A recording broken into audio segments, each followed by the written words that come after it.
दोस्तों आज आपके लिए एक ऐसी गाड़ी लाया हूँ जो सबसे ज़्यादा पसंद की जाती हैं और आप सब लोगों की पसंदीदा गाड़ी हैं ज़्यादातर। दोस्तों ये जापानी करोला का एड हमारे पास आज आया हुआ है और ये 1994 मॉडल है। ये गाड़ी दोस्तों सिंध रजिस्टर्ड है, डॉक्यूमेंट वगैरह ओनर के मुताबिक कंप्लीट है। बाकी आप लोगों की भी ज़िम्मेदारी बनती है कि जब गाड़ी खरीदते हैं तो एटलीस्ट उसके तमाम तर डॉक्यूमेंट चेक करें, उसकी हिस्ट्री चेक करें कि कहीं इसके ऊपर एफआईआर तो नहीं है या इसकी कभी एक्सीडेंट तो नहीं हुआ या डॉक्यूमेंट ओके है कि नहीं। इन चीज़ों के लिए आप कम से कम एक एक्सपर्ट अपने साथ ज़रूर रखें दोस्तों, ताकि आपको ये सारी चीज़ें बता सकें।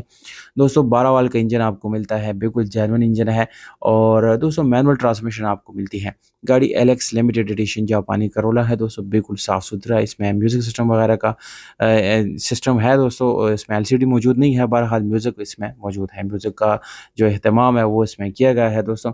इस तरह दोस्तों अगर सीलों की बात की जाए तो इतनी पुरानी मॉडल होने के बावजूद भी इसकी जो सील है वो बिल्कुल ओरिजिनल है, कोई सील डैमेज नहीं है, ज़ंग-आलूद वगैरह नहीं है।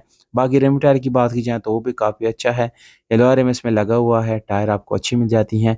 यहाँ पर दोस्तों गाड़ी की डिग्गी की बात की जाए तो सबसे पहले आप सील चेक कर सकते हैं, गाड़ी की सील बिल्कुल साफ़-सुथरी है, यानी ऐसे लग रहा है जैसे अपनी ये कंपनी से निकला है दोस्तों, कोई ज़ंग या टचिंग इसमें आपको नज़र नहीं आएगा।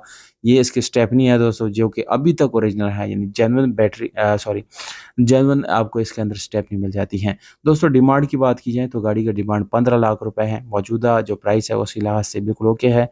पंजाब में खड़ी है दोस्तों गाड़ी, राब्ता नंबर दोस्तों मैं डिस्क्रिप्शन में लिख देता हूँ। अगर आप लोगों में से कोई भी लेना चाहता है इस गाड़ी को तो बिल्कुल आप उस नंबर पे राब्ता कर सकते हैं। दोस्तों अगर इस वीडियो में कोई कमी है या मज़ीद कोई चीज़ आप ऐड करना चाहते हैं या गाड़ी से रिलेटेड कोई सवाल पूछना चाहते हैं, तो बिल्कुल आप कमेंट सेक्शन में पूछ सकते हैं। मैं इंशाल्लाह सारे कमेंट्स पढ़ता हूँ और सबको उसका जवाब बारी-बारी ज़रूर देता हूँ। दोस्तों नंबर हम 1-2 दिन के बाद रिमूव कर देते हैं डिस्क्रिप्शन से, क्योंकि जब गाड़ी सेल हो जाती है उसके बाद भी हमारे पास कॉल्स आते रहते हैं। तो प्लीज़ आप ये चीज़ माइंड ना किया करें। अपना ख़्याल रखिएगा। शुक्रिया।